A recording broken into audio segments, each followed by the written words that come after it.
ถวายเคารพพระเดชพระคุณหลวงพ่อวีระศิลาโชโตขอการคณะสงฆ์ขอเจริญพรญาติโยมทุกคนทุกท่านนะต่อไปก็ได้เวลานั่งสมาธิฟังธรรมะมื้อนี้วันที่เก้ากุมภาพันธ์2569ฟังธรรมะช่วงกิจกรรมย่ำมื้อแรงกิจกรรมมีไว้ซอยกระตุ้นเป็นซื้อเป็นซื้อกระตุ้นเป็นเครื่องฝึกหัดขัดเก่าเป็นตัวซวยตัวซอยในการที่จะทำความเพียรเนาะคันบ่มีซื้อบ่มีตัวซอยบ่มีรูปแบบมันก็บ่มีตัวที่จะมาเฮ็ดให้กระตุ้นให้เฮาได้ฝึกได้หัดได้คัดได้เก่า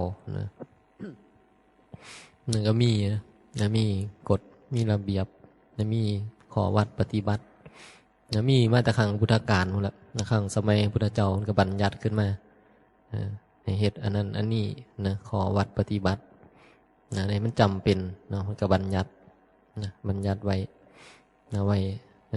ให้รูปแบบเป็นตัวมีรูปแบบไว้ให้เป็นตัวกระตุ้นเป็นตัวเอามาซอยในการที่จะคัดเกลาเอากิเลสออกก็สืบทอดกันมาเรื่อยๆจนถึงสมือนี้บางสิ่งบางอย่างอะไรบ่จำเป็นเท่ากับเราบ่ได้เอามาเฮ็ดแต่ก็บ่ได้ทิ้งบ่ได้ทิ้งบางทีก็ยังคงอยู่ขอวัดปฏิบัติบางอย่างก็ยังคงอยู่บางอย่างก็เพิ่มขึ้นมาบางอย่างก็มีเพิ่มขึ้นมาสมัยพุทธกาลนั้นก็บ่มีสวดมนต์หรอก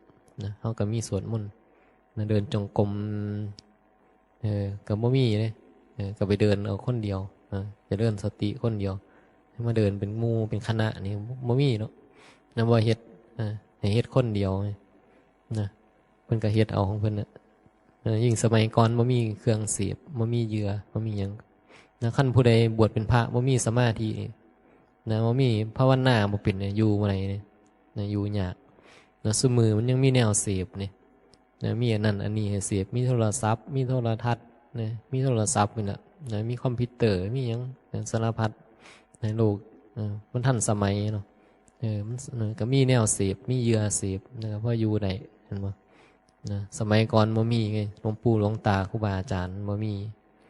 คันบ่แน่จริงอยู่บ่ได้เลยเป็นพระอยู่เป็นนักบวชบ่ได้อยู่เป็นนักบวชบ่ได้ต้องคนที่บวชอยู่ในต้องมีอันนี้ดีคนสมัยก่อนเขาก็ย่านบาปย่านบุญจริงๆมีความเคารพในพระพุทธศาสนาจริงๆยังจะอยู่ในศาสนาแต่มันก็มีคนเฮ็ดผิดมาเรื่อยๆนะเหมือนว่าสมัยก่อนจะบ่มีคนเฮ็ดผิดก็บ่แม่นถึงจะย่านบาปย่านบุญบ่ได้แต่ก็ยังมีเพราะว่ากิเลสนี่กิเลสมันก็พาให้เฮ็ดทำผิดตั้งแต่ยุคครั้งพุทธกาลพุทธเจ้าก็ยังมีพระเทวทัตเฮ็ดผิดมาแล้วมันแต่พระเทวทัตหลายอาจจะมีหลายรูปกว่านั้นอีกนะแต่เฮาบ่ฮู้ไงเพิ่นบ่ได้บัญญัติไว้บัญญัติไว้บ่กี่รูปกี่องค์เห็นบ่ก็มีมาเรื่อยๆปัญหาที่เกิดขึ้นกับพระก็เห็นอยู่เรื่อยๆเนาะแต่บางคนว่าพระเสื่อมซุมื้อนี้พระเสื่อมบางคนเห็นเขาบอกมันก็บ่แม่นแต่เสื่อมแต่ซุมื้อนี้นะมันเสื่อมมาแต่ครั้งพุทธกาลแล้วแต่ว่าครั้งพุทธกาลพระมันบ่หลายคือจังซุมื้อนี้แค่นั้นเองโลกมันก็บ่เปิดกว้างพร้อมโลกแต่ก่อนมันบ่มีอีหยังเฮ็ดให้แบบบ่มีสื่อหลายคือจังซุมื้อนี้มายั่วยุให้พระเกิดกิเลสหนาขึ้นแต่ก่อนบวชเข้ามาก็บ่ค่อยมีหยังเนาะวัดก็มีแต่กุฏิห่างๆเอาใหม่มาเฮ็ดเอาสิมาเสพหยังอยู่ในวัดบิณฑบาตยิ่งวัดน้ำปลาน้ำชาวบ้านเนี่ยน้ำนี่แหละบ้านนอกชนบทเนี่ยก็บ่มีเงินมีทองสมัยก่อนมันก็อึดเงินสิสร้างเฮ็ดอีหยังก็อาศัยชาวบ้านมาเฮ็ดให้อยากได้กุฏิกับพากันมาเฮ็ดเอิ้นกันมาเฮ็ดร่วมตัวกันมาซอยกันเฮ็ดมาซอยกันเฮ็ดมันบ่ได้เสียเงินเสียทองคือจังซุมื้อดอกผู้นั้นเอาอันนั้นมาผู้นี้เอาอันนี้มา นะเอาไผ่หญ้ามาเอาไม้มาก็มาเอามาร่วมกันเรียกว่าเฮ็ดบุญเอามาทำเอามาซอยกันเฮ็ดเอามาเฮ็ดมาสร้างในครูบาอาจารย์เพิ่นได้อยู่นั่นบ่กุฏิก็มีแต่กุฏิใหม่นะไม้ก็เลื่อยเอาตัดเอาแล้วบ้านเฮาก็บ่อึดบ่อยากไงนะต้นไม้ต้นไหลนะมันก็บ่มีหยังเสียให้เกิดกิเลสไงนะกิเลสมันก็บ่ได้นะก็บ่น่าผู้ใดอยู่บ่ได้เพิ่นก็สึกออกมามันบ่มีเหยื่อให้เสพนะสมัยก่อนน่ะพระนะรูปใดองค์ใดนะอดบ่ได้มันก็สึกออกไปเพิ่นก็บ่มาอยู่นั่นบ่นะแต่ว่าคนสมัยก่อนก็ถึงเวลาอายุครบก็มาบวชนะมาบวชเรียนเขียนอ่านอยู่นำครูบาอาจารย์ฝึกตัวเองจังซี่นะมันก็แตกต่างกันนะก็ซุมื้อนี้นะซุมื้อนี้วัดเนี่ยนะเขาก็บ่จำเป็นแล้วบ่ต้องในเด็กน้อยก็บ่ได้มาเรียนโรงเรียนวัดนี่บ่ต้องมาบวชบ่ต้องมาบวชเรียนก็ได้นะครบอายุครบ20บ่ต้องบวชก็ได้นะซุมื้อนี้นะเขาก็ไปทำการทำงานนะเขาถือว่าเป็นนะบ่ได้มีความสำคัญบ่ได้มีความจำเป็นอีหยังนะบ่คือแต่ก่อนนะบ่คือแต่ก่อนนะต้องอาศัยวัดในการเป็นอยู่ในการเรียนรู้ในการศึกษานะฮะความรู้ในการฝึกหัดขัดเกลานั่นบ่นะซุมื้อนี้มันก็เปลี่ยนไปนะก็มีโรงเรียนนะมีนะที่อื่นเรียกว่านะไปหาความรู้จากตรงอื่นนะบ่จำเป็นว่าจะต้องเป็นบ่ต้องจำเป็นจะต้องเข้ามาในวัดนะคนก็ห่างออกจากวัดส่วนคนเข้ามาในวัดนะก็มาใส่วัดนะเป็นสถานที่หาอยู่หากินนะสถานที่หาอยู่หากินมันเกี่ยวของกับวัดนะก็เพราะเหมือนเป็นอาชีพนะบางคนนี่ใส่รูปแบบนักบวชนะเป็นอาชีพนะมาบวชหาเงินนะบวชหาเงินบวชไปเนี่ย10 ปี20 ปีมีเงินแล้วก็สึกออกไปก็มีนะบางคนก็บวชนะหาอยู่หากินไปนะซ้ำตายนะโดยที่บ่ได้ศึกษาปฏิบัติภาวนาอย่างหรอกนะมันบ่ต้องไปทำการทำงานนี่เขามาเป็นพระเขามาเป็นนักบวชมันก็สบายมีญาติมีโยมมาอุปถัมภ์อุปถากนะมาทำบุญนะเนี่ยมันมาใส่รูปแบบแล้วในรูปแบบนักบวชเพื่อที่จะให้มีชีวิตหลอดเนาะให้มีชีวิตหลอดส่วนเรื่องการศึกษาก็ไม่ได้มีการศึกษาอย่างนะแต่ปฏิบัติภาวนาอย่างก็บ่เอานะบางคนก็บ่ได้สนใจเรื่องการปฏิบัติภาวนาอย่างเนาะมาสนใจเรื่องมรรคผลนิพพานนะเรื่องคำสอนพระพุทธเจ้ายังก็บ่ได้เอานะสวดมนต์ใดเพราะได้นะไปรับกิจนิมนต์นะไปกินข้ายได้ก็พอนะบ่สนดอกบ่สนดอกเรื่องพระนิพพานเรื่องพ้นทุกข์อย่างบ่สนนั่นบ่นะนี่คือมันยุคสมัยไงนะตามยุคสมัยแล้วก็มีหน่อยนะบ่คือแต่ก่อนนะแต่ก่อนเนี่ยครูบาอาจารย์นะเพิ่นก็สอนดีนะเพิ่นสอนนะเรื่องคนแต่ก่อนก็นะย่านบาปย่านบุญก็คนซุมื้อนี่นะคนซุมื้อนี่เขาบ่ย่านหรอกนะเขาบ่สนนั่นบ่เขาบ่เรียนเลยเขาบ่ได้สนใจที่จะนะไฟมาทางนี้นะบ่คิดแบบนี้เลยโลกมันก็เปิดกว้างพร้อมนะบ่ว่าชาวพุทธบ่ว่าชาวอื่นน่ะศาสนาใดคือกันน่ะนะส่วนมากบางคนนี่คนซุมื้อเขาจึงบ่มีศาสนาไงนะพออยู่ไปคนก็จะคือคนจะทิ้งศาสนาไปเรื่อยๆนะคนที่บ่มีศาสนาเนี่ยมีหลายกว่าคนที่นับถือศาสนานะนับถือศาสนาพุทธอีกนะศาสนาบางศาสนาเขามีคนนับถือหลายเนาะศาสนาอื่นนะศาสนาพุทธนี่เป็นอันดับที่3ที่4นะศาสนาอื่นเขามีคนนับถือหลายนี่ส่วนคนบ่มีศาสนาก็ยังหลายกว่าศาสนาพุทธอีกนะมีคนเป็นพันล้านอย่างที่บ่มีศาสนาก็เพราะว่าบ่เห็นประโยชน์นี่แหละนะบ่จำเป็นเขาบอกบ่จำเป็นต้องมีศาสนาบ่มีก็ได้ก็อยู่ได้บ่มีศาสนาก็เฮ็ดดีได้ศึกษาเรียนรู้มามีความรู้ความสามารถเข้าใจเขาใส่วิทยาศาสตร์เอานะคนบางคนเป็นวิทยาศาสตร์นะศึกษาเป็นวิทยาศาสตร์บ่เกี่ยวบ่ต้องอาศัยศาสนาหยังก็ได้ เนี่ยความคิดมันก็เปลี่ยนแต่เมื่อเป็นแบบนั้นเขาก็บ่รู้จักเรื่องพระนิพพานเลยนะก็รู้จักเรื่องพระนิพพาน ขนาดเฮานี่นะเฮามีศาสนาพุทธแท้ๆเฮายังบ่รู้จักเลยเรื่องพระนิพพานคนบางคนนี่อยู่กับศาสนาพุทธแต่ว่าบ่เข้าใจเรื่องพระนิพพานเนาะเพราะว่าบ่เคยได้สนใจที่จะพิจารณามันเพราะว่าเรื่องพระนิพพานนี่คันบ่สนใจพิจารณามันก็บ่เข้าใจอยู่ดีนะเหมือนครูบาเกิดมาก็เป็นชาวพุทธมาตั้งแต่น้อยเนาะจนใหญ่จนมาบวชบวชก็ใช่ว่ามันจะเข้าใจเลยนะมาบวชก็บ่ได้รู้สึกว่าอยากจะเข้าใจเรื่องพระนิพพานอยากจะนิพพานนะบ่มีอยากจะพ้นทุกข์บ่ได้คิดแบบนั้นนี่มาบวชคำว่าในวัดเนี่ยบ่ได้คิดว่าเจ้าของอยากจะพ้นทุกข์เนี่ยนะคนหลายคนอาจจะเป็นคือครูบาแล้วเขามาก็ไม่คิดว่ามาบวชเพื่อมันได้บุญหรือมาอยู่วัดอยู่ไปนั่นแหละไม่อยากไปทำงานหรือยังคิดไปแบบนั้นแล้วมันสบายกว่าอย่างคนอาจจะคิดไปแบบนั้นนะหรือบ่ไหวไปทำงานบ่ได้แล้วอย่างแบบนี้นะคนคือมันแต่ละคนมีเป้าหมายบ่คือกันนะให้เฮานี่คิดว่ามาบวชให้มันได้บุญนะมาคิดว่ามาบวชบวชเอาบุญนะบวชทดแทนบุญคุณอย่างกับพ่อแม่เห็นเพิ่นอยากให้บวชก็บวชให้คือมันคิดไปแบบนั้นไงนะมันเหมือนมันแล้วมันบ่ได้มีศรัทธาอย่างเลยในการที่จะมาศึกษาธรรมะเพื่อจะเห็นตัวเองพ้นทุกข์นะบ่รู้เรื่องนะบ่เข้าใจแล้วนะคำว่าบวชเป้าหมายบ่ได้อยู่ที่ความพ้นทุกข์นะเป้าหมายตอนแรกคิดว่าบวชเป็นพระนี่มันน่าจะสบายนะน่าจะสบายก็ไปหาทำงานไปทำงานมันลำบากทำงานหาเงินตื่นเช้าก็ต้องไปทำงานนะบ่ได้หยุดบ่ได้พักมันต้องทำงานซุมื้อนะลำบากได้ไปทำงานอยากลองบวชมันน่าจะสบายนะบ่ต้องเฮ็ดการเฮ็ดงานหยังเห็นบ่คิดไปก็มาลองบวชเบิ่งแต่จริงๆแล้วมันบ่ได้เป็นแบบที่เฮาคิดเลยนะมันบ่ได้เป็นแบบที่เฮาคิดถ้ามันง่ายขนาดนั้นนะคนบวชนี่เต็มนะผู้ใดขี้คร้านก็เข้ามาบวชเบิดนะผู้ใดขี้คร้านนี่เข้ามาบวชก็อยู่ได้เบิดนั่นบ่แต่มันบ่เป็นแบบนั้นไงนะขนาดคนขี้คร้านบวชของคนยังอยู่บ่ได้เลยอยู่บ่ได้อยู่ในรูปแบบบ่ได้นะมันยังอยากจะสึกออกไปนะคือมันเหยื่อไงนะเหยื่อเครื่องเสพในการแล้วมันอยู่เป็นพระนี่มันหน่อยนะเมื่อบ่มีการศึกษาแล้วมันนะกิเลสมันก็โจมตีเฮามันโจมตีเฮาให้มันเฮาน่าจะได้อยู่นะเฮามีพลังอยู่นะเฮายังพอมี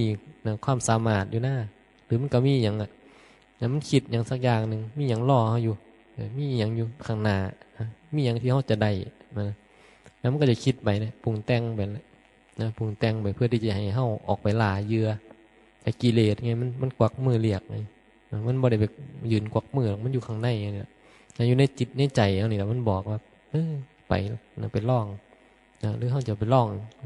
เบิ่งอยู่กับเบื่อเห็นบ่นะพอธรรมชาติของคนเฮานี่นะแล้วมันอยู่ใส่ในบ่โดนหรอกนะมันก็จะเบื่อนะเหมือนอย่างที่ว่ากินมันแซ่บคือกันนะโอ้อันนี้แซ่บอันนี้แซ่บนี่จะกินได้จะคาบมันก็เริ่มกินไปสักพักมันก็เริ่มเบื่อนะเบื่อ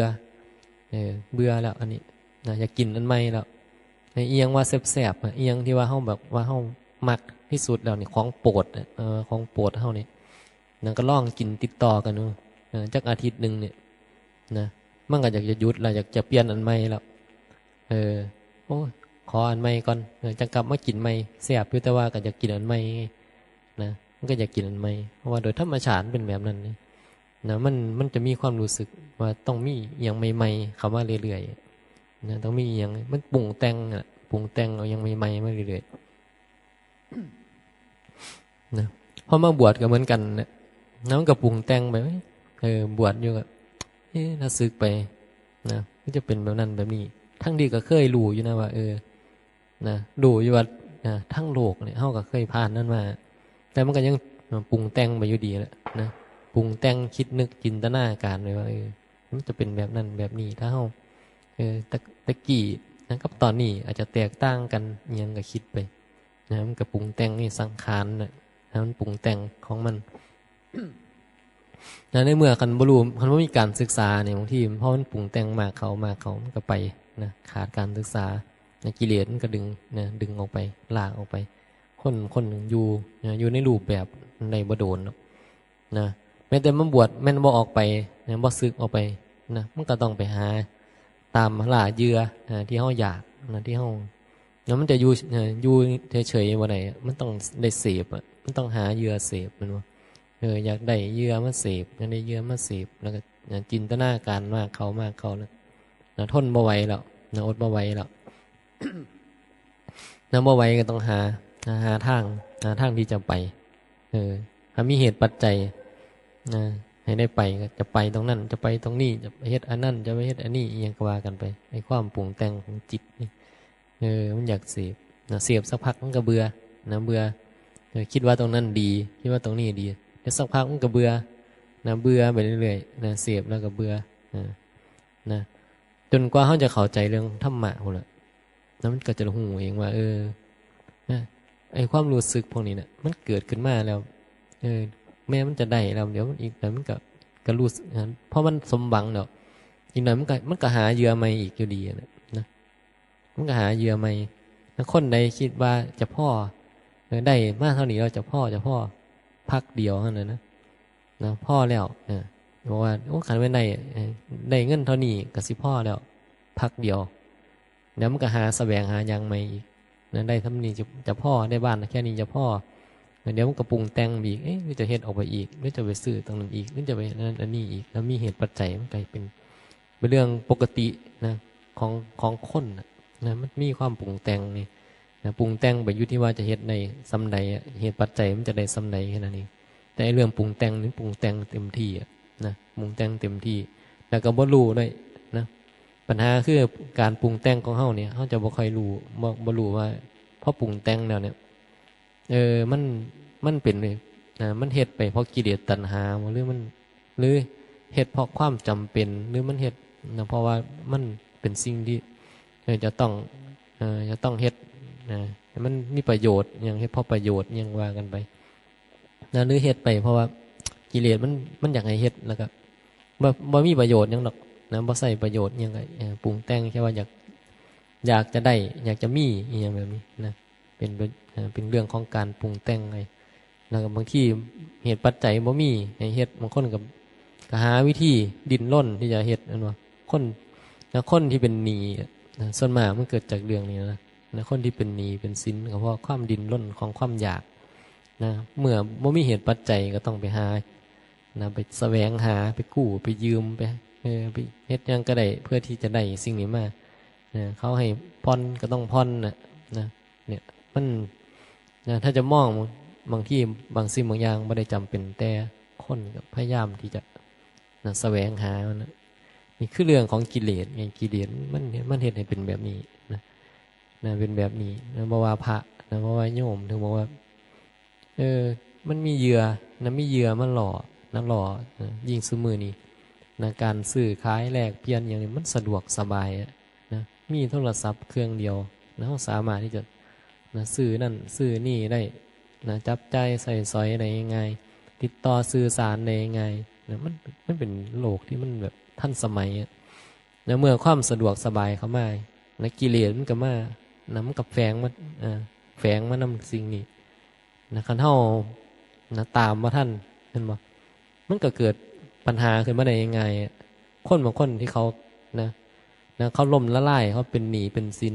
นะเขาติดการพนันเนี่ยนะเกิดจากซื้อพวกนี้นะ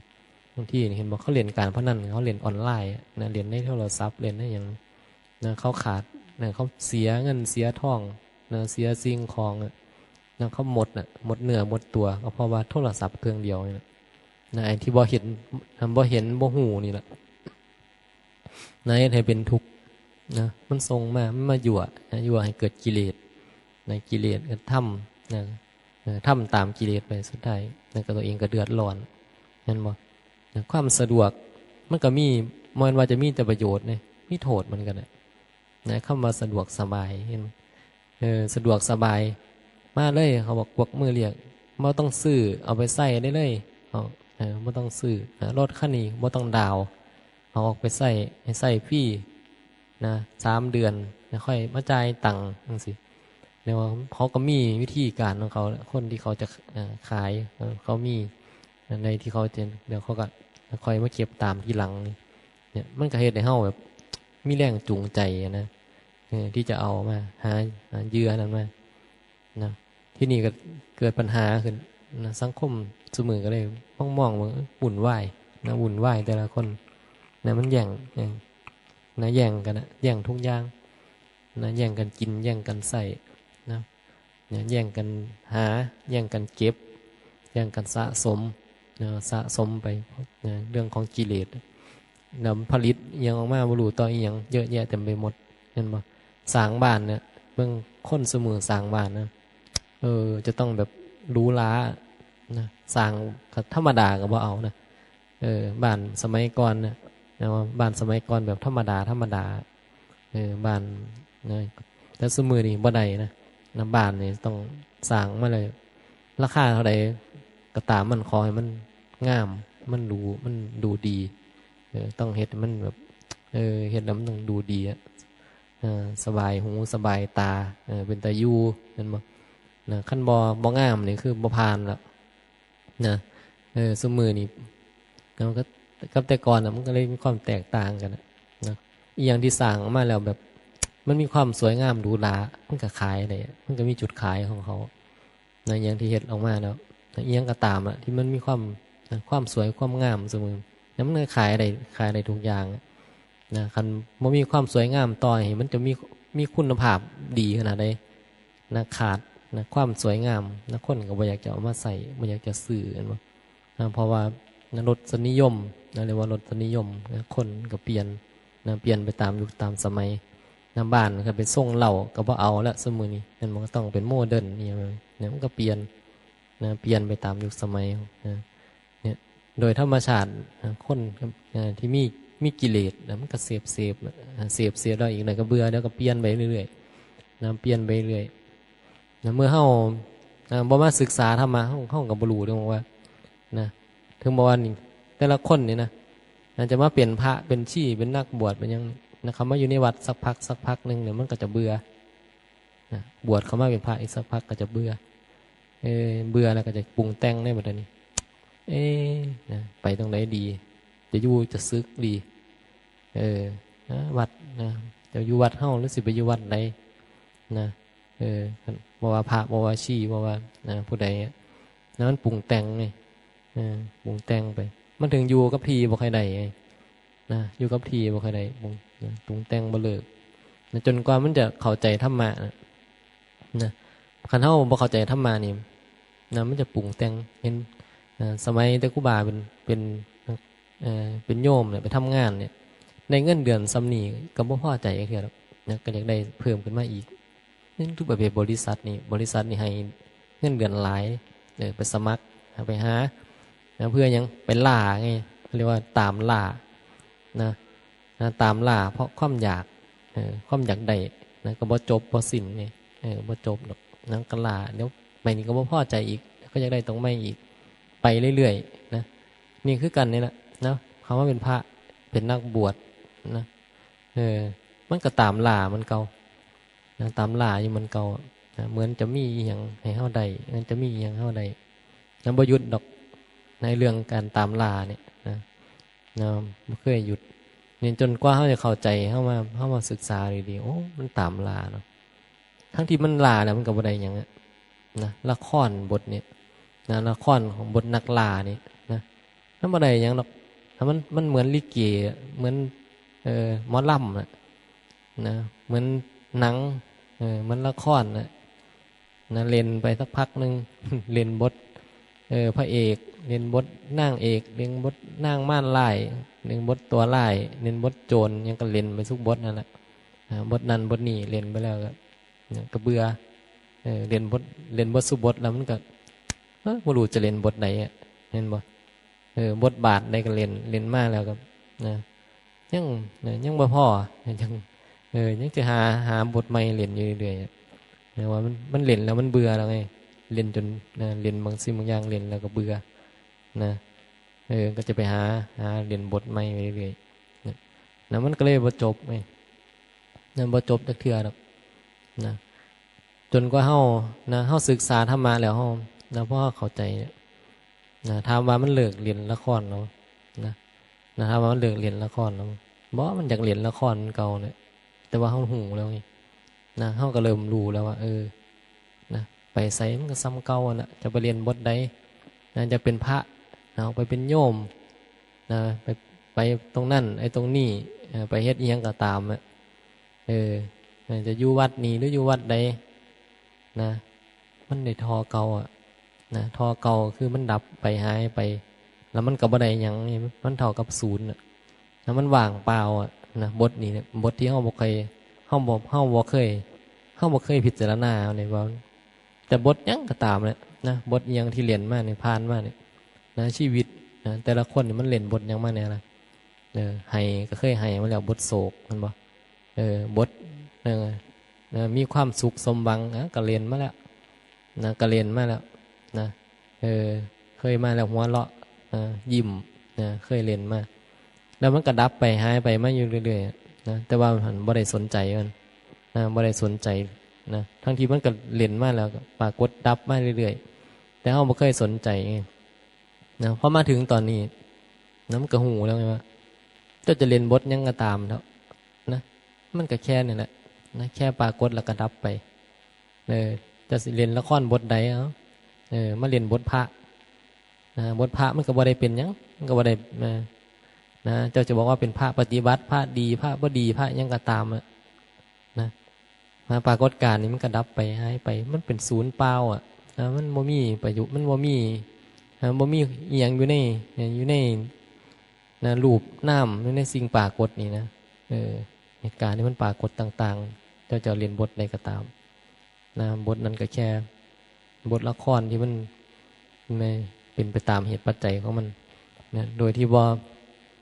นะบ่มีผลอย่างหรอกนะเป็นบทที่ว่างเปล่าแต่ค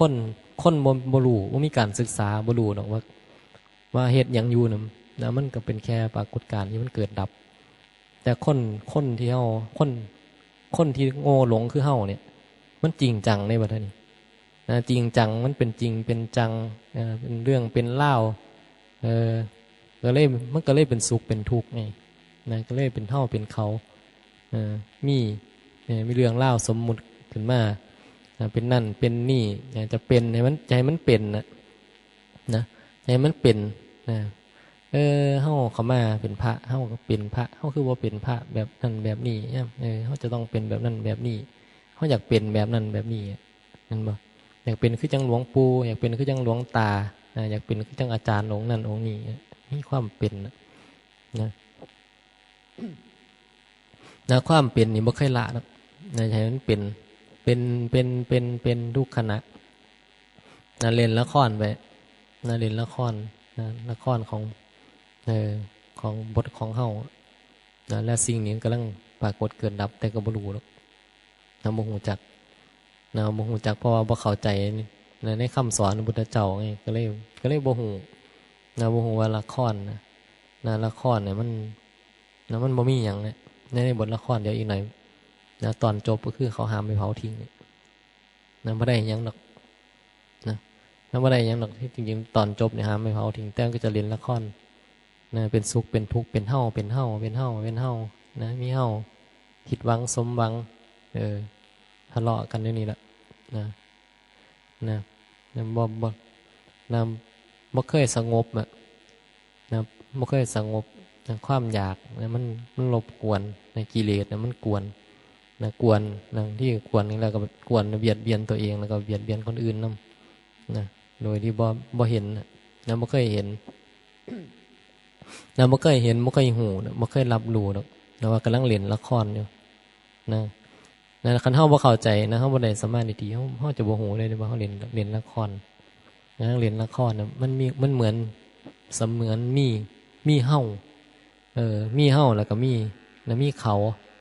เรื่องเล่าเหตุการณ์อย่างต่างๆเป็นเรื่องที่แบบเป็นเรื่องจริงใช่มันน่าจะจริงในโลกสมมุติมันจริงเรื่องต่างๆเรื่องเป็นพระเป็นชี้มันก็จริงมีอยู่จริงนี่จริงตามที่เขาสมมุติกันอยู่แต่ความเป็นจริงแล้วมันบ่ได้มีบ่ได้มีอีหยัง นะไม่มีผู้ใดเป็นอีหยังนะปรากฏการณ์เนี่ยนะเหตุการณ์ต่างๆเนี่ยกำลังปรากฏขึ้นแล้วก็ดับมันมีปรากฏอยู่แบบนี้แล้วมันก็ดับเนี่ยดับไปเรื่อยๆเรื่อยๆนะจะเฮ็ดอีหยังก็ตามตรงนี้มันบ่ค่อยเห็นนะแล้วมันเห็นยากนะนั้นเห็นยากพอมาเห็นตรงนี้แล้วมันก็เลยแบบจะต้องแบบนั้นต้องแบบนี้ต้องแบบนี้ต้องแบบนั้นสารพัดเนี่ยที่จะต้องนะต้องแบบนั้นต้องแบบนี้ถ้าบ่ได้แบบนี้ก็บ่ยอมถ้าบ่ได้แบบนั้นก็บ่ยอมต้องเห็นบ่นะต้องให้มันเป็นแบบนี้แม้แต่คนเฮาที่ว่ามาปฏิบัติธรรมนี่เฮาจะปฏิบัติธรรมเฮาจะปฏิบัติธรรมเฮาอยากบรรลุธรรมเนี่ยมันต้องไงต้องให้เฮามาปฏิบัตินะต้องมีเฮาเป็นผู้ปฏิบัตินะต้องบรรลุธรรมนะต้องนะต้องบ่มาเกิดอีกนะต้องนิพพานเนี่ยโดยบ่เห็นเลยบ่เห็นความจริงไงบ่เห็นความจริงว่านะเขาบ่ได้เป็นหยังนะเขาบ่ได้เป็นหยังนะสิ่งปรากฏนี่เขาบ่ได้เป็นหยังบ่ต้องหยังเลยก็ได้นะบ่ต้องหยังก็มันเลยนะบ่ต้องเว้าหยังก็เลยนะบ่ต้องบอกนะบ่ต้องเฮ็ดหยังเลยนะนะบ่ต้องเฮ็ดหยังบางทีนะหลวงพ่อเพิ่นว่าบ่ต้องเฮ็ดแค่บ่หลับแล้วก็บ่ต้องทำอะไรมันปล่อยให้เหตุปัจจัยก็เป็นของมันแบบนี้บ่ต้องปฏิบัติหยังบางทีมันบอกบางทีคนก็งงกันแหละนะงงพ่อบอกแบบนี้บางคนอาจจะไปนะพ่อบอกว่าบ่ต้องเฮ็ดหยังนะมันก็จะเข้าใจผิดไปก็ไปเฮ็ดบาปเฮ็ดกรรมบ่ปฏิบัติหยังบางทีไปเบียดเบียนตนเบียดเบียนคนอื่นอีกเฮ็ดให้เกิดเรื่องเดือดร้อนขึ้นมาตนเองก็เดือดร้อนไปนำผู้อื่นก็เดือดร้อนนะเพราะว่าความบ่เข้าใจนะเพราะมันบ่ได้เห็นตามความเป็นจริงมันเห็นมันเข้าใจผิดนะเข้าใจผิดว่าเพิ่นบอกว่าบ่ต้องเฮ็ดหยังก็คือบ่ต้องสำรวมระวังอิหยังก็ได้ดอกนะก็อยู่กินเล่นสนุกสนานอิหยังไปหรือก็เบียดเบียนตนเองไปคิดไปแบบตัวตนนะตัวตนก็คิดไปสนองกิเลสตัณหาตัวเองไปก็ว่ากันไปเฮ็ดบางทีพอความมาเข้าใจแต่ถ้าเฮาเข้าใจจริงๆแล้วเข้ามามันบ่ต้องเฮ็ดหยังก็หมายถึงว่านะบ่ต้องปฏิบัติอีหยังเลยบ่ต้องมีเฮาอยู่ในความรู้สึกว่าเฮาเฮ็ดอีหยังอยู่นะไอ้คำว่าที่ว่ามันเฮ็ดหยังบ่ได้นะมันเฮ็ดอีหยังบ่ได้หรอกมันบ่มีความเป็นอยู่ในสิ่งที่มันปรากฏเนี่ยนะบ่มีผู้ใดปฏิบัติหยังแล้วก็บ่มีผู้ใดบรรลุอีหยังนะบ่มีนะมันเป็นแค่นะของสมมุตินี่นะละครเนี่ยสมมุติที่มันมีอยู่ตามจริงมีจริงจริงตามสมมุติซื่อนะมีอยู่จริงไงนะรูปนามขันธ์หามีอยู่จริงเห็นบ่เรื่องเล่ามีอยู่จริงจริงยังไงเนี่ยก็จริงไงมันจริงที่เฮาเป็นพระเป็นชี้แต่ว่ามันก็จริงไปตามสมมุติเพราะความเป็นจริงแล้วมันสิ่งที่ปรากฏอยู่นี้เขาบ่ได้เป็นหยังมันบ่ได้เป็นคนบ่ได้เป็นสัตว์บ่ได้มีความหมายหยังไผไปตั้งให้ไผเป็นผู้ตั้งให้เฮาเป็นคนเป็นสัตว์ประเสริฐเป็นมนุษย์ไผเป็นคนตั้งนะเฮาเป็นคนตั้งเห็นบ่เฮาไปตั้งให้ม้าให้แมวอันนั้นเป็นเทวดาเป็นหยังเฮาคือต้องตั้งเฮาต้องทำไมต้องตั้งแบบนั้นเฮากับพุทธเจ้าเพิ่นตั้งคนลงมาก็มีภพภูมินี่31ภพภูมิเดรัจฉานเปรตอสุรกายนรกนี่สัตว์ในอบายภูมินี่มีอยู่4ภูมิมนุษย์กษัตริย์สุคติเทวดา7ชั้นพรหมอีก21รวมกันแล้ว31พรหม20รวมกันแล้วเป็น31ภูมิเห็นบ่เนี่ยก็มีพระพุทธเจ้าเพิ่นบอกไว้ก็จริงอยู่ธรรมชาติแบบนั้นมีจริงธรรมชาติแต่ว่าก็เป็นธรรมชาติที่มันเป็นสภาวะไงมันบ่ได้มีความหมายเลยนะแต่เฮาเอามาสมมุตินี่นะสมมุติขึ้นมานะมันเป็นเรื่องสมมุติไง แต่สมมุตินั่นก็มันก็มีโดยยังไงล่ะนั่นมีอยู่โดยสมมุตินะก็มีจริงตามสมมุติสิ่งนั้นกำลังปรากฏเกิดดับอยู่นะบ่ควรไปยึดมันไงนะบ่ควรจะบ่ควรจะเห็นมันเป็นตัวเป็นตนนะ แต่มันก็มีอยู่จริงจะบอกว่ามันบ่มีก็บ่แม่นเพราะมันก็มีปรากฏอยู่แต่ว่ามันก็บ่ได้เป็นหยังไงคันเฮาบ่อธิบายหยังนั่นบ่เฮาปล่อยให้มันเป็นแค่สิ่งปรากฏเหมือนกับตอนนี้แล้วเฮาลองปล่อยทุกอย่างให้มันปรากฏอยู่แล้วมีเฮาก็บ่มีทุกอย่างนะให้มันว่างๆให้มันเป็นเรื่องของว่างๆในเป็นสิ่งที่มันปรากฏอยู่ว่างๆแล้วอย่างนั้นเป็นหยังจะได้บ่ต้องมาจัดการบ่ต้องมาปฏิบัตินั่นปฏิบัตินี่จะต้องแบบนั่นแบบนี้อย่างปล่อยให้มันเป็นปรากฏการณ์ที่มันว่างๆเกิดดับไปตามธรรมชาติให้มันเป็นธรรมนะปล่อยให้มันเป็นธรรมอย่าให้มันเป็นตัวเป็นตนขึ้นมาปล่อยธรรมชาติเขาปรากฏอยู่เลยเป็นธรรมะเห็นบ่เนี่ยถ้าเฮาเข้าใจนะมันก็เป็นธรรมะถ้าเฮาบ่เข้าใจมันก็บ่เป็นธรรมะอะไรเนี่ยมันก็เป็นตัวตนนึงนะถ้าเฮาปล่อยเป็นธรรมะแล้วนะสิ่งที่เฮาว่ากันเนี่ยสิ่งที่เฮาสมมุติขึ้นมานี่นะมันนะสมมุติก็คือสมมุติให้ก็ทิ้งซะสมมุติน่ะก็บ่ต้องไปยึดมั่นในสมมุตินะบ่ต้องไปเอาสมมุติมาเป็นเรื่องจริงแต่ปัญหาคือคนเฮานี่มันติดอยู่กับสมมุติไงบ่ยอมทิ้งสมมุติจะปฏิบัติเฮาจะต้องปฏิบัติเฮาจะต้องแบบนั้นแบบนี้นะสอนเวลามันสอนให้สอนเรื่องปฏิบัติก็ต้องให้เฮามาปฏิบัติอันนั้นอันนี้เห็นบ่วิธีการเนี่ยมันก็มีหลายอย่างอย่างบางที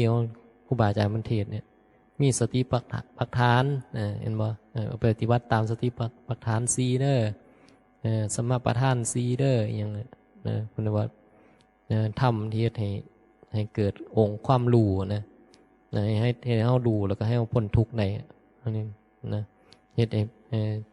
เกิดพระนิพพานได้ปฏิบัติตามมันจะมีอย่างอินทรีย์5พละ5โพชฌงค์7อริยมรรคมีองค์8อย่างแบบนี้แล้วก็จะได้ยินปฏิบัติเดินมรรคปฏิบัติตามมรรค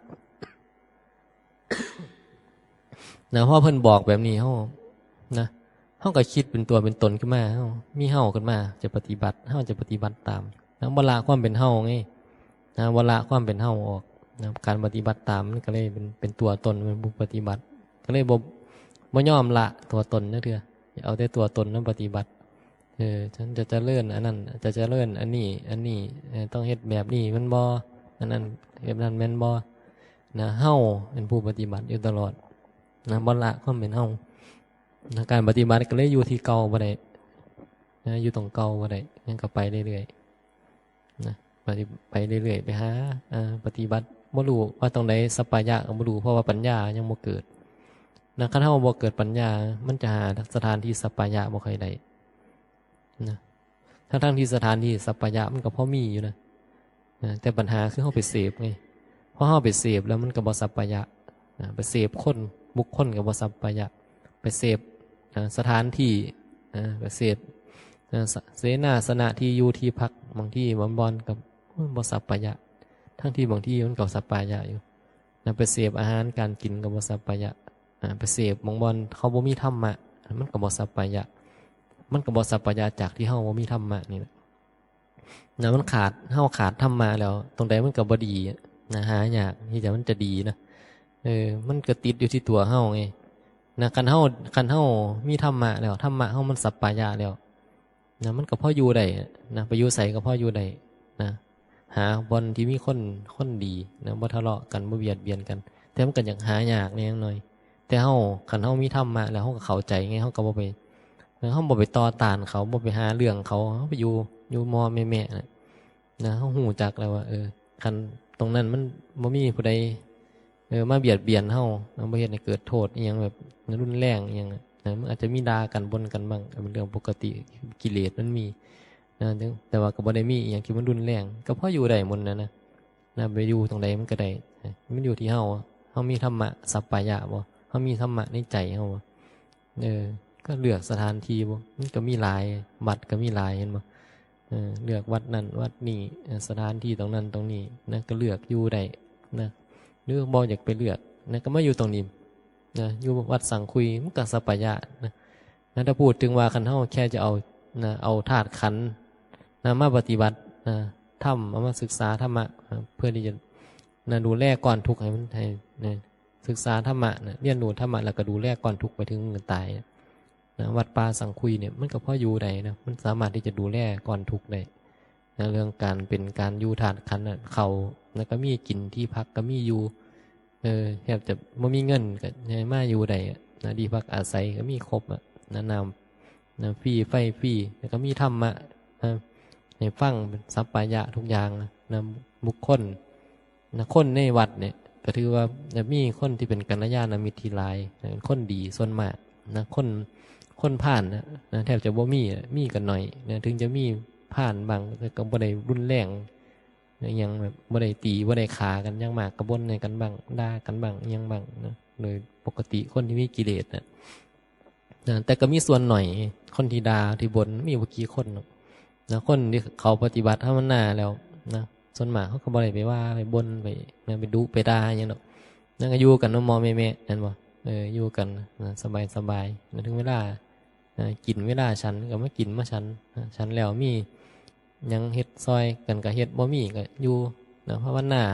เฮ็ดยังก็แล้วแต่อยากเดินจงกรมนั่งสมาธิให้อยากฟังเทศน์ก็ฟังเนี่ยมันก็บ่ได้มีอีหยังบ่ได้มีภาระอีหยังหลายนะมันสัปปายะให้พูดถึงว่าสถานที่ตรงนี้มันสัปปายะแทบจะทุกอย่างเลยนะคำมากก็มีกิจกรรมแม้ว่าเฮ็ดนี่นั่นบ่ต้องแบบบ่ได้อยู่แบบเซ็งๆเงาๆนะเวลาอย่างมาสวดมนต์ก็มีหมู่มาสวดมนต์ผู้ใดบ่อยากมาให้ขี้ข้านบ่อยากมาก็บ่มาก็แล้วแต่หรือผู้ใดคิดว่าขี้ข้านเป็นกิเลสมันบ่ดีอย่างมาสวดมนต์อย่างว่าฟังเทศน์บ่อยากขี้ข้านตามกิเลสตัณหาก็มาผู้ใดบอกว่าโอ้ยอยากรักษากิเลสความขี้เกียจขี้ข้านไว้บ่มาดอกก็แล้วแต่มันก็เป็นสิทธิ์ของเฮาไม่มีผู้ใดบังคับหรอกนะไม่มีผู้ใดบังคับแต่คนอื่นเขาจะว่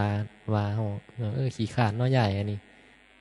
มึงรู้จักมาเฮ็ดอันนั้นอันนี้อันนี้เป็นประโยชน์มึงรู้จักมาเนี่ยว่าเห็นแก่ตัว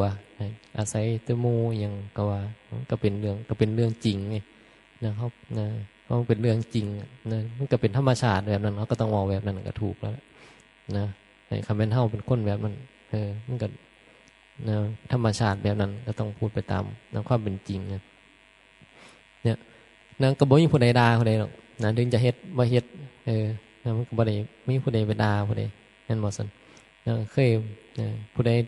ถูกด่าบางคนอาจจะเคยถูกด่าคือว่าอาจจะมีคนไปด่าอยู่เพราะบางคนชอบด่าคนอื่นไงชอบบ่นชอบด่า